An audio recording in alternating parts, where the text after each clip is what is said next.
जय हिंद दोस्तों। हम लोग दिसंबर सीटेट एग्जाम 2024 के लिए एसएसटी में इतिहास को पढ़ रहे हैं। आज का चैप्टर नंबर 18 है। चैप्टर नंबर 18 में हम लोग 1857 और 58 का विद्रोह को देखने वाले हैं, जो कि इसमें अभी तक जितने भी सीटेट में क्वेश्चन पूछे गए हैं उन सभी क्वेश्चनों को हम लोग देखने वाले हैं। तो इसमें पहला क्वेश्चन दिया गया है कि 29 मार्च 1857 के बैरकपुर में अपने अफसरों पर हमला करने के आरोप में निम्नलिखित में से किसको फांसी पर लटका दिया गया था। ये लटकाया गया था दोस्तों मंगल पांडे को। मंगल पांडे को ऑप्शन नंबर का बी वाला सही है। फिर इसके एक्सप्लेनेशन में दिया गया है कि 29 मार्च 1857 को बैरकपुर में मंगल पांडे को अपने अफसरों पर हमला करने के आरोप में 8 अप्रैल 1857 को फांसी पर लटका दिया गया था। 1857 की क्रांति में यह प्रथम मृत्युदंड की सजा थी। फिर क्वेश्चन नंबर सेकंड है कि बेगम हजरत महल ने अंग्रेजों के विरुद्ध विद्रोह भड़काने में निम्नलिखित में से किस नगर से सक्रिय भाग लिया था। ये लखनऊ से। बेगम हजरत महल ये लखनऊ से भाग लिए थी। फिर क्वेश्चन नंबर थर्ड है कि 1857 के विद्रोह के परिणाम के स्वरूप निम्नलिखित में से कौन सा परिवर्तन ब्रिटिश सांसद द्वारा लाया गया था। तो ब्रिटिश सांसद द्वारा कौन सा परिवर्तन लाया गया था। ये लाया गया था दोस्तों ब्रिटिश कैबिनेट के एक सदस्य को भारत के लिए राज्य सचिव नियुक्त किया गया। ऑप्शन नंबर इसका पहला वाला ही राइट आंसर होगा। फिर उसके बाद आता है इसके एक्सप्लेनेशन दिया गया है कि 1857 के विद्रोह के परिणाम स्वरूप कंपनी के शासन का अंत हो गया तथा भारत का शासन अब ब्रिटिश क्राउन के अंतर्गत आ गया तथा भारत में शासन का संचालन करने के लिए ब्रिटेन कैबिनेट के एक सदस्य को भारत का सचिव के रूप में नियुक्त किया गया था, जिन्हें वायसराय कहा जाता है। फिर क्वेश्चन नंबर 4 है कथन ए में कहा जा रहा है और कथन बी में। इसमें आपको बताना है कौन सा कथन इसमें सही है। क्वेश्चन नंबर 4 में तो पहला इसमें कहा जा रहा है कि बहादुर शाह जफर ने मुखियाओं और शासकों को चिट्ठी लिखकर अंग्रेजों से लड़ने के लिए भारतीय राज्यों का एक संघ बनाने का आह्वान किया था, जो कि सही है। बी में कहा जा रहा है कि बहादुर शाह जफर के 1857 के बगावत को अपना समर्थन देने का फैसला स्थिति रातों रात पीड़ित बागवती के पक्ष में बदल दी। तो ये भी क्या है, ये भी सही। इसमें दोनों सही हैं और सही इसका एक्सप्लेनेशन भी है। ऑप्शन नंबर का ए वाला राइट आंसर होगा। फिर इसके बाद आता है क्वेश्चन नंबर 5 है कि 1857 के विद्रोह के बाद अंग्रेजों ने किस प्रकार भारत में अपने नियंत्रण को समाकित किया था। ये किया था दोस्तों किस प्रकार। ये ईस्ट इंडिया कंपनी के सारे अधिकार ब्रिटिश साम्राज्य के हाथों में सौंप कर ताकि भारतीय मसालों को ज्यादा बेहतर ढंग से संभाला जा सके। तो ऑप्शन नंबर इसका डी वाला राइट आंसर होगा। फिर उसके बाद आता है इसके एक्सप्लेनेशन दिया गया है कि 1857 के विद्रोह के बाद अंग्रेजों ने ईस्ट इंडिया कंपनी के सारे अधिकार ब्रिटिश साम्राज्य के हाथों में सौंप दिया ताकि भारतीय मसालों को एक शासन के अधीन ज्यादा बेहतर ढंग से संभाला जा सके, जबकि उन्होंने किसानों तथा भूमिहीन की रक्षा के लिए कोई विशेष नीति नहीं बनाई थी, न ही भारतीय के संपत्ति अधिकारों की सुरक्षा का उनका ध्येय था। फिर क्वेश्चन नंबर 6 है दोस्तों। इसमें कहा जा रहा है कि 1857 के विद्रोह के तत्काल बाद ब्रिटिश सरकार की प्रशासनिक नीतियों में आए परिवर्तनों के संदर्भ में निम्नलिखित में से दो कथनों पर विचार कीजिए। तो इसमें दोनों कथन पे बताना है कौन सा कथन इसमें सही है। पहला वाला इसका दिया गया है इसमें कि ब्रिटिश सांसद ने 1858 में एक नया कानून पारित किया और ईस्ट इंडिया कंपनी के सभी अधिकार ब्रिटिश साम्राज्य के हाथों में सौंप दिया, जो कि पहला वाला सही है। दूसरे वाला में कहा जा रहा है कि यह तय किया गया कि सेना में भारतीय सिपाहियों का अनुपात बढ़ाया जाए तथा यूरोपीय सिपाहियों की संख्या को कम किया जाए, जो कि ये क्या है, ये भी इसमें ये गलत है। दूसरा वाला गलत है, जबकि इसमें पहला वाला सही था। तो ऑप्शन नंबर इसका ए वाला इसमें पहला सही था और दूसरा गलत था। तो ऑप्शन नंबर इसका सी वाला राइट आंसर होगा। ए सही है, दूसरा वाला गलत है। इसके एक्सप्लेनेशन दिया गया है कि 1857 के विद्रोह के बाद ब्रिटिश सांसद ने एक नया अधिनियम भारत सरकार अधिनियम 1858 पारित किया, जिसके प्रावधान निम्न है। इसमें पहला कहा जा रहा है कि ईस्ट इंडिया कंपनी के सभी अधिकार ब्रिटिश साम्राज्य के हाथों में सौंप दिए गए थे। दूसरे में कहा जा रहा है गवर्नर जनरल का पद नाम बदलकर भारत का वायसराय कर दिया गया, जो कि प्रथम वायसराय लॉर्ड कैनिंग को बनाया गया था। फिर इसके बाद क्वेश्चन नंबर 7 है कि कानपुर के किस शासन ने खुद को पेशवा कहा? ये कहे थे नाना साहब। नाना साहब ऑप्शन नंबर का ए वाला राइट आंसर होगा। इसके एक्सप्लेनेशन दिया गया है कि नाना साहब का मूल नाम धोदू पंत था, जिनका नाम 19 मई 1824 में बिठूर में हुआ था। पेशवा बाजीराव द्वितीय ने नाना साहब को अपना दत्तक पुत्र स्वीकार किया था। पेशवा के 28 जनवरी 1851 ईस्वी में निधन के पश्चात नाना साहब ने खुद को पेशवा स्वतंत्र घोषित किया था। स्वतंत्रता संग्राम में नाना साहब ने कानपुर में अंग्रेजों के विरुद्ध विद्रोह का नेतृत्व किया था। फिर क्वेश्चन नंबर 8 है, इसमें कहा जा रहा है कि 1857 के विद्रोह के बाद अंग्रेजों ने भारत में पुनः नियंत्रण पाने के लिए निम्नलिखित बदलाव किए थे। आपको इसमें सही विकल्प का चयन करना है, कौन सा इसमें बदलाव किए थे। ये किया था दोस्तों, पहला है कि ईस्ट इंडिया कंपनी के सारे अधिकार ब्रिटिश साम्राज्य के हाथों हस्तांतरित कर दिया गया, जो कि पहला वाला इसका सही है। बी में कहा जा रहा है भारतीय सिपाहियों को संतुष्ट करने के लिए उनके अनुपात को बढ़ाया गया, ये गलत है। सी में कहा जा रहा है खेतिहरों को भूमि स्वामियों से सुरक्षित रखने के लिए नीतियां बनाई गई, ये भी गलत है। डी में कहा जा रहा है कि अंग्रेजों ने भारत के लोगों को धार्मिक सामाजिक रीति रिवाजों का सम्मान करने का निर्णय लिया, ये सही है। पहला और डी वाला इसका सही है, ए और डी इसका राइट आंसर होगा। ऑप्शन नंबर इसका सी वाला राइट आंसर होगा, ए और डी इसमें सही है। फिर इसके एक्सप्लेनेशन दिया गया है कि 1857 का विद्रोह भारत में ब्रिटिश ईस्ट इंडिया कंपनी के शासन के खिलाफ एक व्यापक लेकिन असफल विद्रोह था। 1857 के विद्रोह के बाद अंग्रेजों ने भारत पर पुनः नियंत्रण के लिए ईस्ट इंडिया कंपनी के सारे अधिकार ब्रिटिश साम्राज्य को स्थानांतरित कर दिए गए। 1857 के विद्रोह का प्रमुख राजनीतिक कारण अंग्रेजों की विस्तारवादी नीति और व्यक्तिगत का सिद्धांत था। इस विद्रोह के समय भारत के गवर्नर जनरल लॉर्ड कैनिंग थे। अंग्रेजों ने भारत के लोगों के धार्मिक और सामाजिक रीति रिवाजों का सम्मान करने का निर्णय लिया था। फिर उसके बाद आता है क्वेश्चन नंबर 9 है कि 1857 के विद्रोह के बारे में निम्नलिखित कथनों पर विचार कीजिए। इसमें आपको बताना है कौन सा कथन सही नहीं है। तो कौन सा कथन सही नहीं है इसके बारे में बताना है क्वेश्चन नंबर 9 में। तो इसमें पहला कथन दिया गया है मई 1857 में भारी विद्रोह का आरंभ हुआ, जो कि सही है। यह उपनिवेशवाद के विरुद्ध सबसे बड़ा अप्रतिरोधी आंदोलन था, ये क्या है, ये गलत है। तीसरे में कहा जा रहा है इसमें सिपाहियों और जन साधारण ने बड़ी संख्या में भाग लिया, ये भी सही है। इसमें बताना है कौन सा सही नहीं है, तो केवल इसमें दूसरा वाला सही नहीं है। ऑप्शन नंबर इसका बी वाला, यही इसका राइट आंसर होगा। फिर उसके बाद आता है क्वेश्चन नंबर 10 है अभिकथन ए 1857 के विद्रोह के बाद गोरखा सिखों, पठानों और दक्षिण भारत में सबसे ज्यादा अधिक सिपाही भर्ती किए गए थे, जो कि अभिकथन ए में कहा जा रहा है। तो अभिकथन ए इसका क्या है, गलत है। अभिकथन गलत है। कारण आर में कहा जा रहा है कि ये सिपाही ईस्ट इंडिया कंपनी के प्रति निष्ठावान थे और इन्होंने बगावत में भाग नहीं लिया था, ये भी क्या है, ये भी इसमें गलत है। तो अभिकथन भी गलत है और कारण भी इसका गलत है। तो इसका राइट आंसर क्या होगा, ऑप्शन नंबर इसका डी वाला, यही इसका राइट आंसर होगा। ए और आर दोनों क्या हैं, गलत है।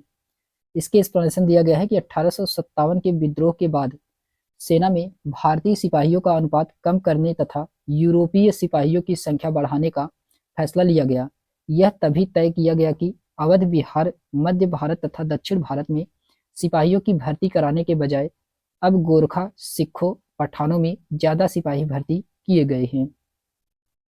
फिर क्वेश्चन नंबर 19 है, सॉरी चैप्टर नंबर 19 है महिलाएं और सुधार। महिलाएं और सुधार चैप्टर नंबर 19 में आइए देखते हैं इसमें से क्वेश्चन जितने भी पूछे गए हैं।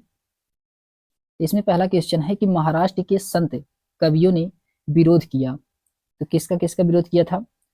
तो सभी प्रकार के कर्मकांडों का, जो कि सही है। जन्म के आधार पर सामाजिक अंतरों का, ये भी सही है। परिवार के साथ रहने का विचार, ये गलत है। ए और बी इसका सही है, सी वाला गलत है। ऑप्शन नंबर इसका ए वाला राइट आंसर होगा। फिर इसके बाद आता है इसके एक्सप्लेनेशन दिया गया है कि 13वीं से 17वीं शताब्दी तक महाराष्ट्र में अनेकों संत कवि हुए जिनके मराठी भाषा में लिखे गए गीत आज भी जनमानस को प्रेरित करते हैं। उन संतों में सबसे महत्वपूर्ण थे ज्ञानेश्वर, नामदेव, एकनाथ और तुकाराम तथा सुखुबाई जैसी स्त्रियां तथा चोखा मिट्टा का परिवार जो अस्पृश्य समझी जाने वाली महार जाति का था। इन संत कवियों ने सभी प्रकार के कर्मकांडों, पवित्रता के ढोंगों और जन्म के आधार पर सामाजिक अंतरों का विरोध किया था। फिर उसके बाद क्वेश्चन नंबर सेकंड है कि औपनिवेशिक काल के दौरान महिलाएं जाति एवं सुधार के संदर्भ में निम्नलिखित में से कौन सा विकल्प गलत है। आपको इसमें बताना है कौन सा विकल्प इसमें गलत है। तो ये प्रार्थना समाज केवल हिंदू ग्रंथों पर विचार विमर्श किया गया है, ये जो कि गलत है। ऑप्शन नंबर इसका बी वाला यही इसका राइट आंसर होगा। फिर क्वेश्चन नंबर थर्ड है हेनरी डेरोजिया निम्नलिखित में से कौन से सुधार आंदोलन के नेता थे। ये थे यंग बंगाल आंदोलन। यंग बंगाल आंदोलन ऑप्शन नंबर इसका सी वाला सही है। हेनरी डेरोजिया यंग बंगाल आंदोलन के नेता थे। ये अंग्रेजी शिक्षा प्राप्त बंगाली युवक थे। फिर क्वेश्चन नंबर 4 है कि घरेलू हिंसा से महिलाओं के संरक्षण वाला अधिनियम कब पारित हुआ था। ये 2005 में। 2005 में ऑप्शन नंबर इसका सी वाला सही है। इसके एक्सप्लेनेशन दिया गया है कि घरेलू हिंसा से महिलाओं के संरक्षण वाला अधिनियम 2005 में पारित किया गया था। हाल ही में घरेलू हिंसा से महिला संरक्षण अधिनियम 2005 पर चर्चा करते हुए सर्वोच्च न्यायालय ने भारत में महिलाओं के खिलाफ होने वाले अपराधों को एक कभी न खत्म वाले होने वाले चक्र के रूप में परिभाषित किया है। महिलाओं के विरुद्ध हिंसा तथा आपराधिक घटनाएं निरंतर जारी है, जो भारत जैसे प्रगतिशील राष्ट्र के समक्ष गंभीर चिंता का कारण बनी हुई है। फिर क्वेश्चन नंबर 5 है कि कौन सा समाज सुधारक और उनके कार्य का जोड़ा सही सुमेलित किया गया है। तो इसका राइट आंसर होगा अलीगढ़ आंदोलन आधुनिक शिक्षा, ये सही है। ऑप्शन नंबर इसका बी वाला राइट आंसर होगा। इसके एक्सप्लेनेशन दिया गया है कि अलीगढ़ आंदोलन आधुनिक शिक्षा और समाज सुधारक से संबंधित है। शिक्षाविद सर सैयद अहमद खां सबसे पहले मुसलमानों के लिए उनकी शैक्षिक स्थिति को बदलने में अपनी अग्रणी भूमिका के लिए जाने जाते हैं। सर सैयद अहमद खान ने महसूस किया कि मुसलमान केवल तभी प्रगति कर सकते हैं जब वे आधुनिक शिक्षा ग्रहण करेंगे। इसके लिए उन्होंने अलीगढ़ आंदोलन चलाया। सर सैयद अहमद खान ने 1864 में अलीगढ़ में साइंटिफिक सोसाइटी की स्थापना की ताकि मुसलमानों को पश्चिम शिक्षा स्वीकार करने के लिए तैयार करे और मुसलमानों में वैज्ञानिक भावना पैदा करने के लिए पश्चिमी शिक्षा तरीकों को भारतीय भाषाओं में अनुवाद किया जा सके। फिर उसके बाद आता है क्वेश्चन नंबर 6 है 1829 में सती प्रथा को प्रतिबंधित करवाने में किसका योगदान था। तो सती प्रथा को प्रतिबंधित करवाने में ये राजा राम मोहन राय का योगदान है। ऑप्शन नंबर इसका पहला वाला राइट आंसर होगा दोस्तों। इसके एक्सप्लेनेशन दिया गया है कि ब्रह्म समाज के संस्थापक राजा राम मोहन राय ने सती प्रथा के विरुद्ध समाज को जागरूक किया, जिसके फलस्वरूप इस आंदोलन को बल मिला और तत्कालीन अंग्रेजी सरकार को सती प्रथा रोकने के लिए कानून बनाने पर विवश होना पड़ा। अंततः उन्होंने सन 1829 में सती प्रथा को रोकने का कानून पारित किया। फिर क्वेश्चन नंबर 7 है gendering caste through our feminist lens की लेखिका कौन है। तो इसकी लेखिका उमा चक्रवर्ती हैं। उमा चक्रवर्ती ऑप्शन नंबर इसका बी वाला सही है। इसमें कुछ महत्वपूर्ण पुस्तक और लेखक दिए गए हैं। जेडरिंग कास्ट थ्रू आ फेमिनिस्ट लेंस के लेखक उमा चक्रवर्ती हैं। स्त्री धर्म नीति के लेखक रमाबाई हैं। The god of small things Arundhati Roy हैं।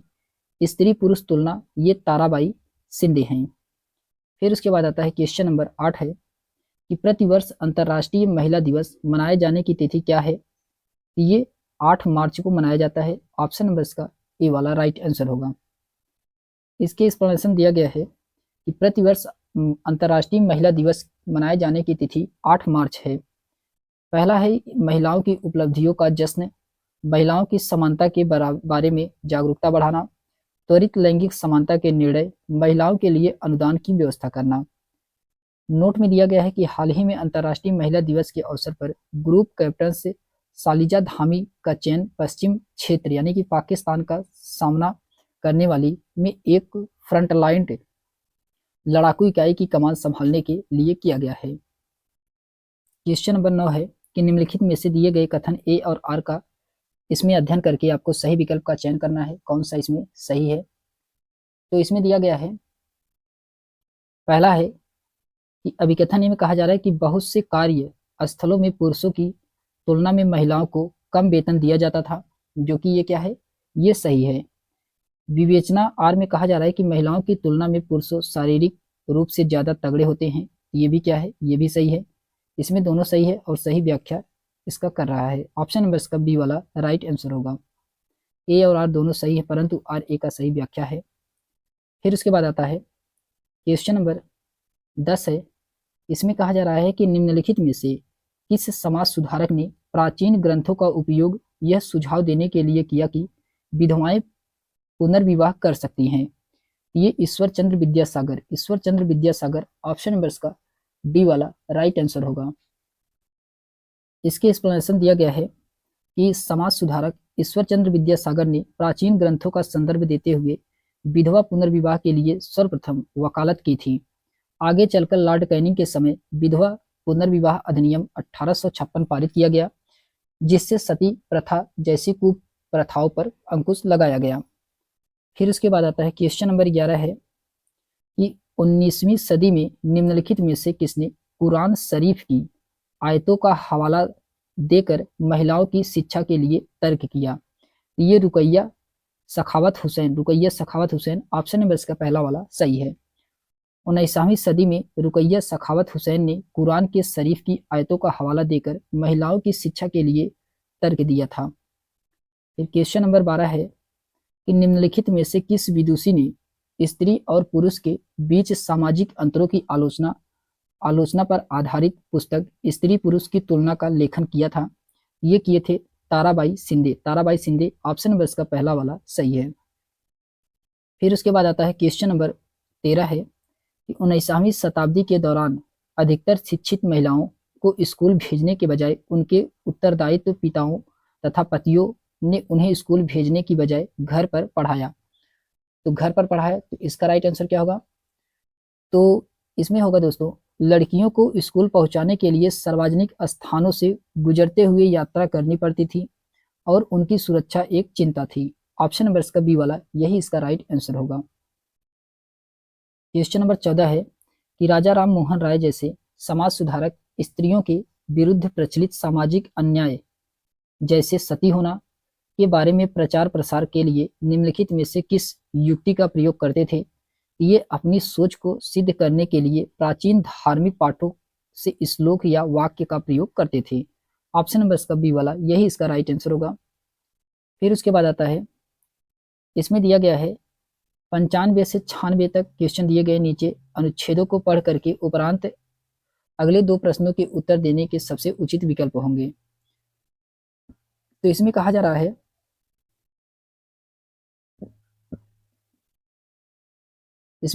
दोस्तों दिया गया है कि 19वीं सदी के आखिरी तक खुद महिलाएं भी सुधारकों के लिए बढ़ चढ़कर प्रयास करने लगी थी, जिन्होंने किताबें लिखी, पत्रिकाएं निकाली, स्कूल और प्रशिक्षण केंद्र खोले तथा महिलाओं को संगठित किया। 20वीं सदी की शुरुआत से वे महिलाएं को मताधिकार, बेहतर स्वास्थ्य सुविधाएं और शिक्षा के अधिकार के बारे में कानून बनाने के लिए राजनीतिक दबाव समूह बनाने लगी थी।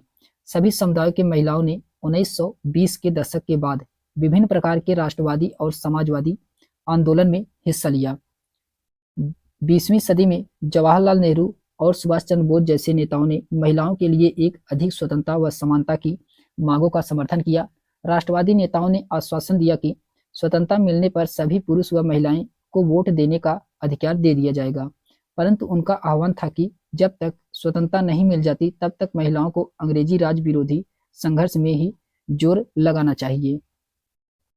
तो इसमें क्वेश्चन नंबर 15 है, कहा जा रहा है कि महिलाओं के अधिकार के संबंध में निम्नलिखित में से कौन सा कथन दिए गए अनुच्छेदों पर आधार पर गलत है। तो महिलाओं को लेखन का सहारा नहीं गया, तो ये ऑप्शन नंबर इसका सी वाला इसका राइट आंसर होगा। फिर उसके बाद क्वेश्चन नंबर 16 है कि नारी मताधिकार आंदोलनकारियों की निम्नलिखित में से कौन सी मुख्य मांग थी। तो इसमें महिलाओं के लिए मताधिकार का मांग था। ऑप्शन नंबर इसका डी वाला राइट आंसर होगा। फिर क्वेश्चन नंबर 17 है कि निम्नलिखित में से कौन सा संगठन उपनिषद में आस्था रखता था? ये ब्रह्म समाज ये जो कि उपनिषद में आस्था रखता था। फिर उसके बाद आता है, इसमें दिया गया है कि ब्रह्म समाज हिंदू धर्म से संबंधित प्रथम धर्म सुधारक आंदोलन था। इसके संस्थापक राजा राम मोहन राय थे। इन्होंने 20 अगस्त 1828 ईस्वी में इसकी स्थापना कलकत्ता में की थी। ब्रह्म समाज उपनिषद से आस्था रखता है। फिर क्वेश्चन नंबर 18 है कि रमाबाई जो महिला शिक्षा को योद्धा थी, कभी स्कूल नहीं गई, फिर भी उन्हें पंडिता की उपाधि दी गई थी। क्यों पंडिता की उपाधि दी गई थी? क्योंकि वे पढ़ना लिखना जानती थी, जो एक बहुत बड़ी उपलब्धि थी, क्योंकि उनके समय में महिलाओं को इस प्रकार का ज्ञान अर्जित करने की अनुमति नहीं थी।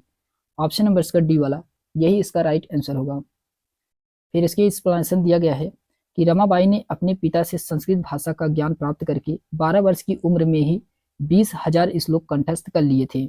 उनके समय में यह एक बहुत बड़ी उपलब्धि थी, क्योंकि उनके समय में महिलाओं को इस प्रकार का ज्ञान अर्जित करने की अनुमति नहीं थी। इसी कारण उन्हें सरस्वती और पंडिता जैसी उपाधियां प्राप्त हुई है। फिर क्वेश्चन नंबर 19 है कि निम्नलिखित के सही जोड़े बनाइए। आंदोलन दिया गया है और सुधारक दिया गया है। इसमें आपको सही जोड़ा सुमेलित कराना है। तो ब्रह्मो समाज केशव चंद्र सेन है, ये चौथा सही है। युवा बंगाल आंदोलन के हेनरी लुइस विलियम डिरोजियो हैं। हेनरी लुइस विलियम डिरोजियो तीसरा सही है। रामकृष्ण मिशन ये स्वामी विवेकानंद हैं। स्वामी विवेकानंद पहला सही है। अलीगढ़ आंदोलन इसके सैयद अहमद खान है, तो इसका दूसरा सही है। तो इसका राइट आंसर होगा दोस्तों ऑप्शन नंबर इसका ए वाला सही है। ऑप्शन नंबर इसका ए वाला राइट आंसर होगा।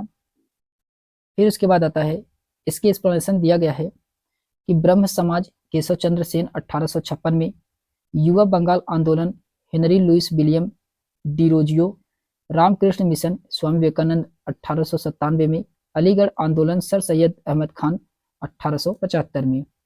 फिर क्वेश्चन नंबर 20 है कि भारत में प्रारंभिक 20वीं शताब्दी के धर्म के आधार पर अधिकार यानी कि जमाने आधिपत्य स्थापित करने की निम्नलिखित में से कौन सा आंदोलन आलोचना करता है? तो कौन सा आंदोलन जो कि ये आलोचना करता था?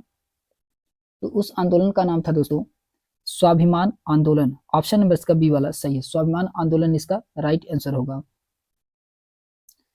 क्वेश्चन नंबर 21 है कि 19वीं शताब्दी के भारत में सिंह सभाओं का गठन क्यों हुआ? ये क्यों हुआ था?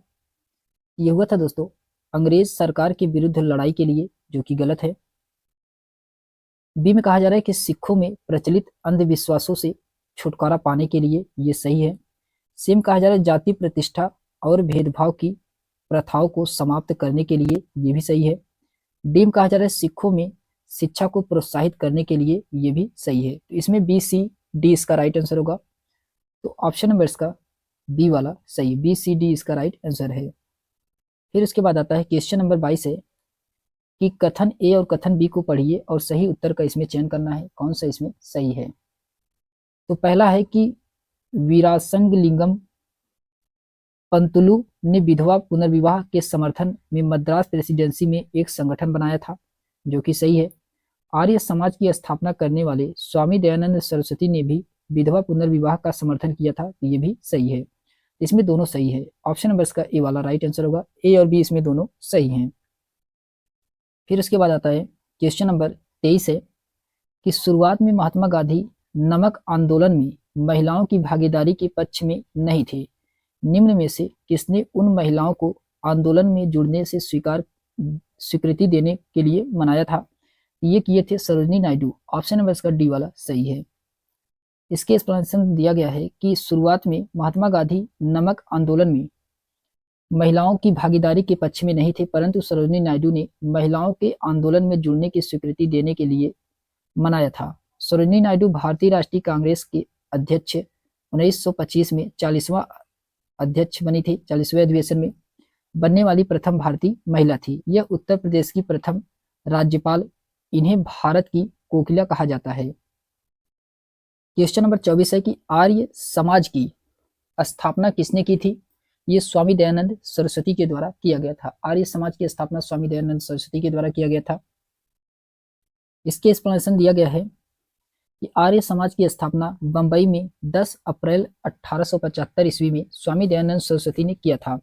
आर्य समाज जो कि भारत में एक एकेश्वरवादी हिंदू सुधारक आंदोलन है, जो वेदों से अचूक अधिकारों में विश्वास के आधार पर सिद्धांतों और प्रथाओं को बढ़ावा देते हैं।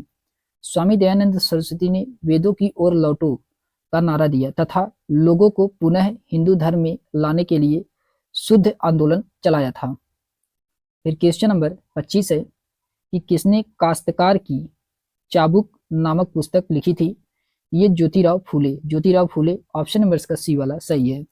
भारतीय समाज सुधारक, लेखक एवं दार्शनिक तथा दलित नेता महात्मा ज्योतिबा फूले ने काश्तकारों की चाबुक, गुलामगिरी दास्ता जैसी पुस्तकों का संकलन किया, जिन्होंने महाराष्ट्र में 1873 में सत्यशोधक समाज की स्थापना की थी।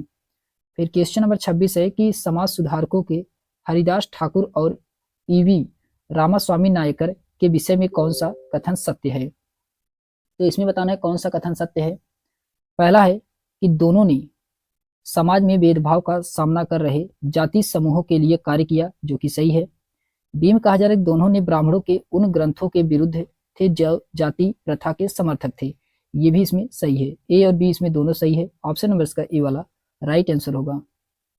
फिर उसके बाद आता है क्वेश्चन नंबर 27 है कि राजा राम मोहन राय के बारे में निम्नलिखित में से कौन सा कथन सही नहीं है?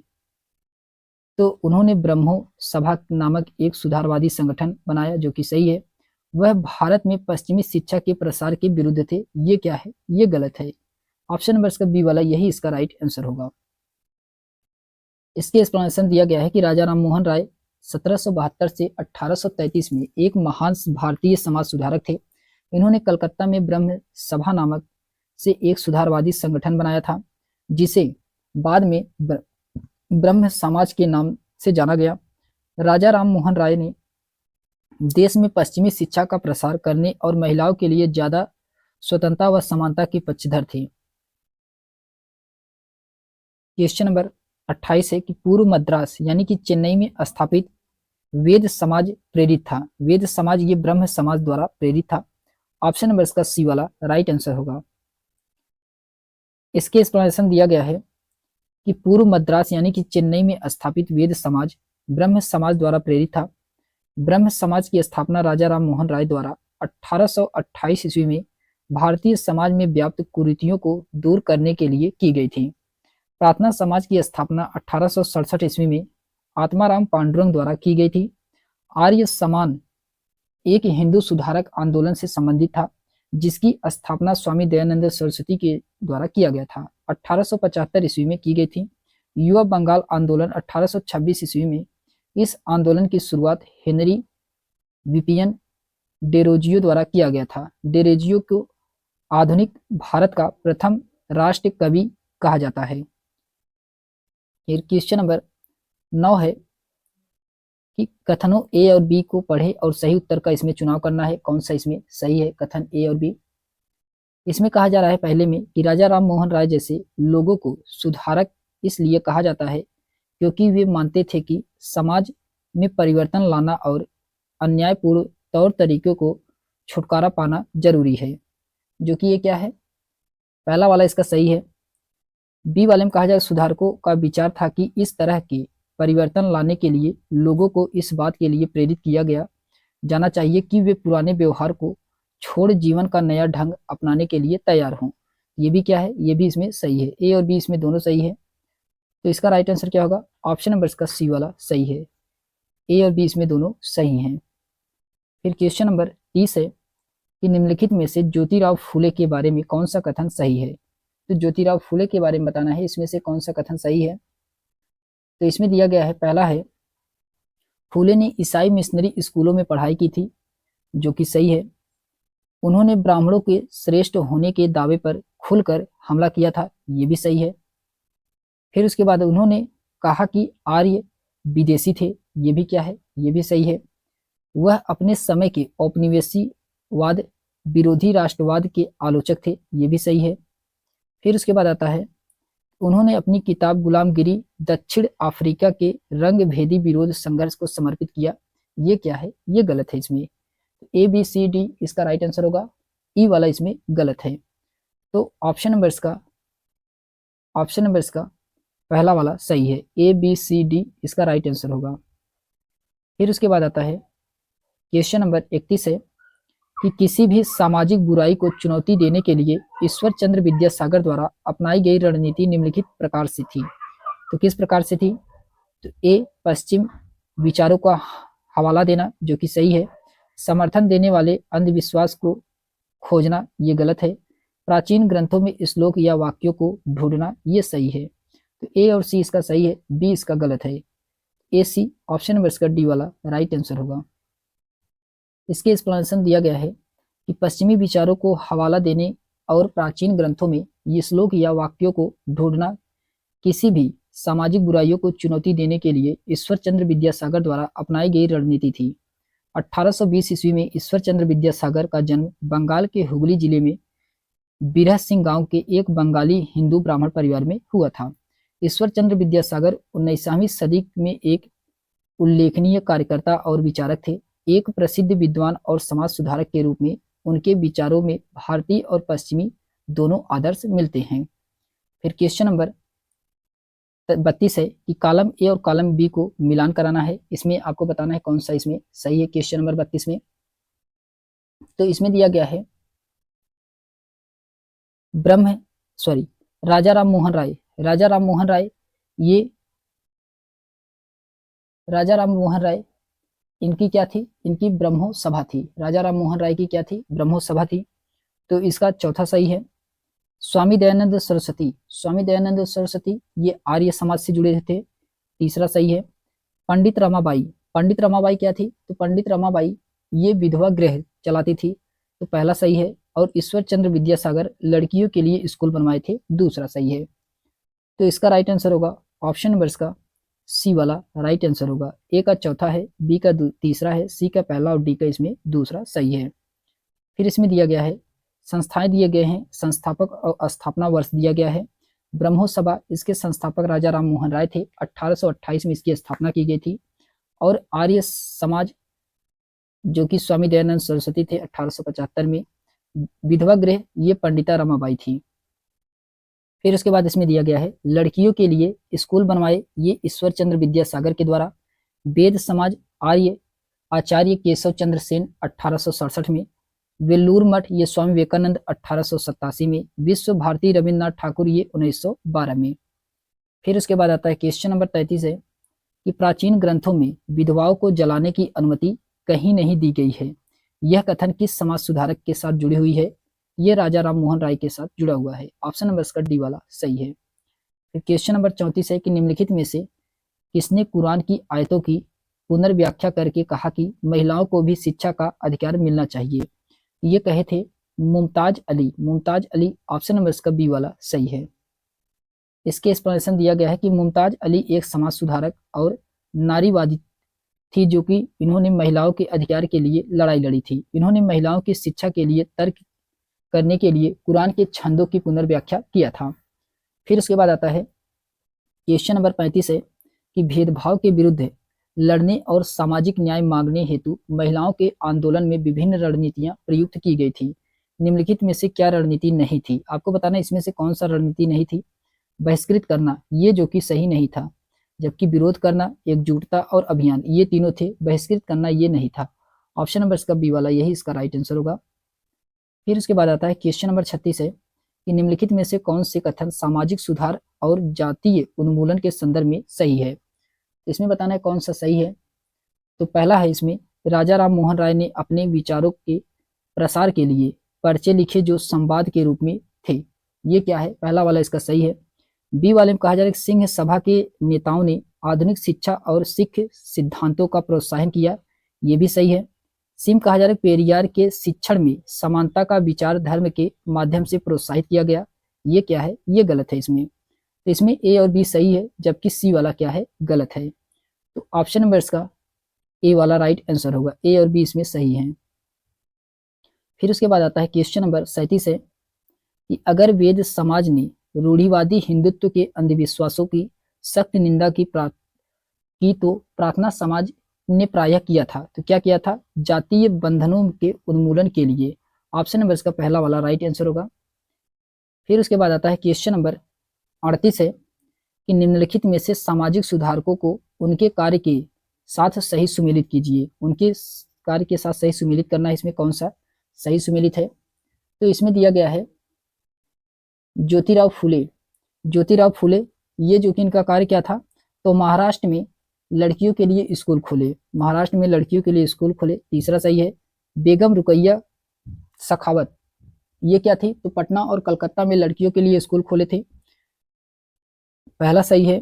ताराबाई शिंदे, ताराबाई शिंदे, इन्होंने स्त्री पुरुष तुलना लिखी थी, स्त्री पुरुष तुलना लिखी थी, तो चौथा सही है। पंडित रमाबाई, पंडित रमाबाई ने पूना में विधवा गृह की स्थापना की थी, तो इसका दूसरा सही है। तो इसका राइट आंसर क्या होगा? राइट आंसर होगा दोस्तों ऑप्शन नंबर इसका डी वाला राइट आंसर होगा। ए का चौथा, बी का दूसरा, सी का तीसरा और डी का पहला सही है इसमें। फिर उसके बाद आता है क्वेश्चन नंबर 39 है कि निम्नलिखित में से कौन हिंदू शास्त्रों के कट्टर आलोचक थे तथा उन्होंने कहा कि ब्राह्मणों से निचली जातियों पर अपनी सत्ता तथा महिलाओं पर पुरुष का प्रभुत्व स्थापित करने के लिए मनु द्वारा रचित संहिता, भागवत गीता और रामायण जैसी पुस्तकों का सहारा लिया गया? ये थे पेरियार। पेरियार ऑप्शन नंबर इसका डी वाला सही है। फिर क्वेश्चन नंबर 40 है कि 19वीं शताब्दी की समाज सुधारक और महिला अधिकार कार्यकर्ता रमाबाई को पंडिता की उपाधि क्यों दी गई थी? तो क्योंकि वह संस्कृत पढ़ और लिख सकती थी, संस्कृत पढ़ और लिख सकती थी। ऑप्शन नंबर इसका डी वाला सही है। इसके बाद आता है क्वेश्चन नंबर 41 है कि उस सामाजिक सुधार संगठन को चिन्हित करें जिसके द्वारा औपनिवेशिक शासन के दौरान जाति उन्मूलन पर मुख्य रूप से ध्यान दिया गया। ये थे सिंह सभा। सिंह सभा ऑप्शन नंबर इसका डी वाला सही है। फिर उसके बाद आता है क्वेश्चन नंबर 42 है कि सुधारकों को उनके सुधार आंदोलन से सही मिलान कराना है, कौन सा इसमें सही है? तो इसमें दिया गया है कि पेरियार, पेरियार ये जो कि स्वाभिमान आंदोलन से संबंधित है, तीसरा सही है। घासीदास, घासीदास ये सतनानी आंदोलन से संबंधित है, तो चौथा सही है। केशव चंद्र सेन, ये केशव चंद्र सेन ब्रह्म समाज से संबंधित है, पहला सही है। हेनरी डिरोजियो, हेनरी डिरोजियो ये जो कि यंग बंगाल से संबंधित है, तो इसका दूसरा सही है। इसका राइट आंसर क्या होगा? ए का तीसरा है, बी का चौथा, सी का पहला और डी का इसमें दूसरा सही है। तो ऑप्शन नंबर इसका बी वाला राइट आंसर होगा दोस्तों, ऑप्शन नंबर इसका बी वाला राइट आंसर होगा। फिर उसके बाद आता है क्वेश्चन नंबर 43 है कि महिलाओं और सुधार के संदर्भ में निम्नलिखित वक्तव्यों को पढ़िए और सही विकल्प का इसमें चयन करना है, कौन सा विकल्प सही है? वक्तव्य ए दिया गया है और वक्तव्य बी दिया गया है, आपको इसमें बताना है कौन सा सही है। तो पहला है कि ब्रिटिश शासन के दौरान प्राचीन ग्रंथों के ज्ञान ने सुधारकों को नए कानूनों को प्रचारित करने में सहायता की थी, जो कि सही है। सामाजिक प्रथाओं में सुधार के सुधारकों ने प्राचीन ग्रंथों को नकार दिया, ये भी इसमें सही है, इसमें दोनों सही हैं।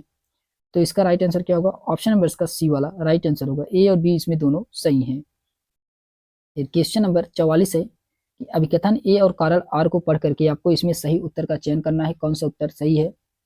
पहले में कहा जा रहा है कि 19वीं शताब्दी में जब लड़कियों के लिए पहले स्कूल खोले गए तो लोगों ने उनके प्रति भय था, तो जो कि सही है।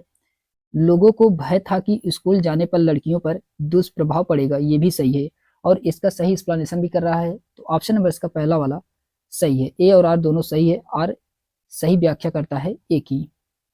फिर उसके बाद आता है क्वेश्चन नंबर 45 है कि राजा राम मोहन राय ने अपने लेखन में तर्क दिया और विश्वास उत्पन्न किया कि सती होने की अनुमति नहीं है, क्योंकि प्राचीन ग्रंथ का समर्थन नहीं करते हैं। ऑप्शन नंबर इसका बी वाला राइट आंसर होगा। फिर उसके बाद आता है क्वेश्चन नंबर 46 है कि सूची फर्स्ट को सूची सेकंड से सुमेलित कराना है। मटुआ पंथ ये जो कि हरिदास ठाकुर की है मटुआ पंथ, तो इसका तीसरा सही है। सत्य शोधक समाज ये ज्योतिराव फूले की है, पहला सही है। आर्य समाज ये किसका है? ये है आर्य समाज स्वामी दयानंद सरस्वती का, तो चौथा सही है। ब्रह्म समाज राजा राम मोहन राय का है, दूसरा सही है। तो इसका राइट आंसर क्या होगा? राइट आंसर होगा दोस्तों ऑप्शन नंबर इसका डी वाला राइट आंसर होगा। ए का तीसरा है, बी का पहला, सी का चौथा और डी का इसमें दूसरा सही है। फिर उसके बाद आता है क्वेश्चन नंबर 47 है कि कथन ए में दिया गया है कि मध्य भारत में सतनामी आंदोलन की शुरुआत घासीदास ने किया था, जो कि सही है। कथन ये सही है। कथन आर में कहा जा रहा है कि 19वीं सदी के दूसरे हिस्से तक गैर ब्राह्मण जातियों के भीतर से भी लोग जाति भेदभाव के खिलाफ आवाज उठाने लगे थे और उन्होंने सामाजिक समानता और न्याय की मांग करते हुए आंदोलन शुरू किया। ये भी क्या है, ये भी इसमें सही है। इसमें दोनों कथन सही है और सही एक्सप्लेनेशन भी कर रहा है। तो ऑप्शन नंबर इसका ए वाला राइट आंसर होगा। फिर उसके बाद आता है क्वेश्चन नंबर 48 है कि महात्मा गांधी ने शिक्षा में कारीगरी सीखने पर जोर दिया, क्योंकि क्यों जोर दिया था? तो इसमें दिया गया था दोस्तों, यह बच्चों को पूरी तरह से स्वतंत्र बनाएगा, जो कि गलत है। यह बच्चों को काबिल बनाएगा जिससे वे आजीविका कमाने में माता पिता की मदद कर सकेंगे, ये भी गलत है।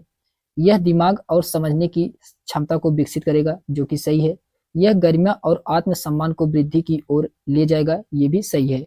सी और डी इसका राइट आंसर होगा, जबकि ए और बी इसका क्या है, गलत है। सी और डी ऑप्शन नंबर इसका डी वाला राइट आंसर है। इसके एक्सप्लेनेशन दिया गया है कि महात्मा गांधी ने शिक्षा में